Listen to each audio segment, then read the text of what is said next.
Welcome to This Explainer. We're diving right into something that has absolutely massive financial and practical implications today. If you're a Taiwanese employer looking to hire Indonesian migrant workers, we are unpacking the ultimate guide to direct hiring versus the traditional agency route. If you've ever found yourself wondering how the actual logistics and, more importantly, the costs of this system truly operate, well, you're in exactly the right place. Let's get into it. I want to kick things off with a pretty big question. What if you could save thousands? And I don't just mean for yourself, but also for the person you're actually hiring. You see, in the super complex world of international employment, the middleman almost always takes a massive cut. But today, we're going to break down a completely legal, highly structured opportunity that totally rethinks this whole hiring pipeline. To really grasp the alternative, we've got to look at where things stand right now. A staggering 95% of employers currently use traditional agencies to supply Indonesian migrant workers to Taiwan. That's practically everybody. Both companies and individual families rely incredibly heavily on this established supply chain. It's the default, right? But just because something is the default doesn't mean it's the most cost-effective route for you. So here's our roadmap for this explainer. First, the cost of traditional agencies. Second, the direct hiring alternative.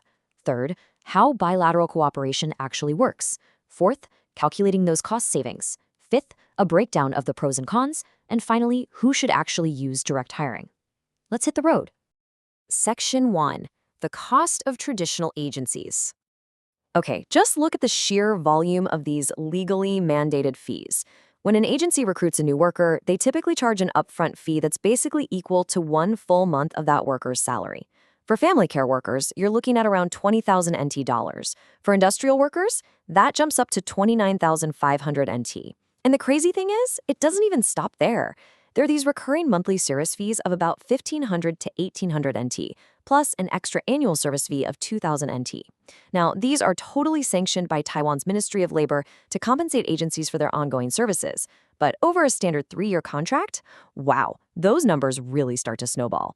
Section 2. The direct hiring alternative. Enter the Direct Hiring Joint Service Center, or DHSC. Located right in Taipei, this is a formal agency set up by the Ministry of Labor. And what it does is provide you, whether you're an individual or a huge corporation, a fully legal government-run pathway to hire migrant workers. The best part? You bypass traditional private agencies completely. They even offer a toll-free hotline with multilingual services. Essentially, the government is stepping in to be the middleman, creating a legit pipeline specifically designed to keep money in your pocket.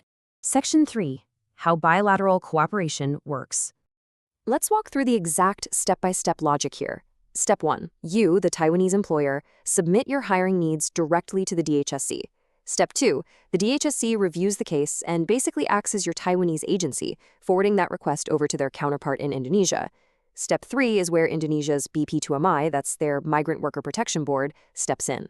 They act as the Indonesian agency, taking care of all of the official documents and procedures locally. And finally, Step 4, the results are sent to Taiwan's offices in Jakarta and Surabaya, and the visas are issued. It is a seamless government-to-government handshake. Private brokers are completely removed from the equation. Section 4. Calculating the cost savings. All right, the absolutely crucial point is right here. Zero. Nada. When you use this government-run direct hiring pipeline, that bilateral agency fee drops to 0 NT dollars. Neither side's government agency is taking a cut. For the worker, that is huge. They don't have to fork over that massive upfront fee of a month's salary, and they wave goodbye to those annoying monthly recurring service fees. And for you, the Taiwanese employer, it means you save that initial 20,000 NT service fee right out of the gate. But, we really have to look beyond just the raw numbers on a spreadsheet. The source material draws an incredibly powerful connection to the human side of this. For a migrant worker, saving just that one initial month's salary is literally life-changing. To put that into perspective, that money translates directly into a new school bag, stationery, a full year of tuition, and the living expenses for a child back home in Indonesia. It directly benefits the families who need it most. By choosing this route, you aren't just saving money, you are deeply impacting your workers' financial well-being. And believe me, they're going to be incredibly grateful for that. Section 5. Pros and cons analyzed. I love this. The author of our source guide uses this absolutely fantastic analogy. Direct hiring is like independent travel. You have to handle everything yourself. Think about it. Using an agency is like booking an all-inclusive guided tour. But with direct hiring, The migrant worker has to book their own flights, schedule their own medical checks, and secure their own police records. And you, sitting in Taiwan, have to navigate all the Ministry of Labor and Ministry of Foreign Affairs regulations step by step, totally on your own. It takes time, and honestly, it takes a lot of patience. This really paints a clear picture of what you're signing up for. On one side, you have the agency buffer. Sure, you're paying a premium for it, but if a dispute pops up, or if the person you hire turns out to be a bit difficult, the agent is right there to mediate, sort out the confusing paperwork, and fix the logistics. On the flip side, no buffer. If you go the DIY route, human nature is, well, unpredictable. Without an intermediary, you handle all the legal hurdles, the logistics, and most importantly, any behavioral issues directly. If something goes wrong, you are entirely on your own to solve it.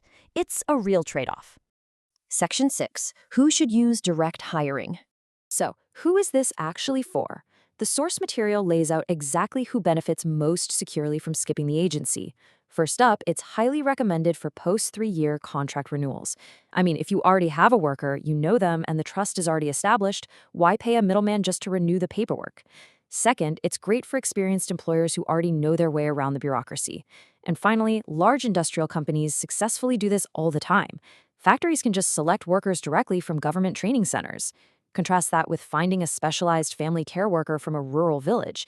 Doing that without an agency is a whole lot harder. Which brings us to our final thought for today. The direct hiring setter offers a totally legitimate, legal, and incredibly cost-effective bridge between Taiwan and Indonesia.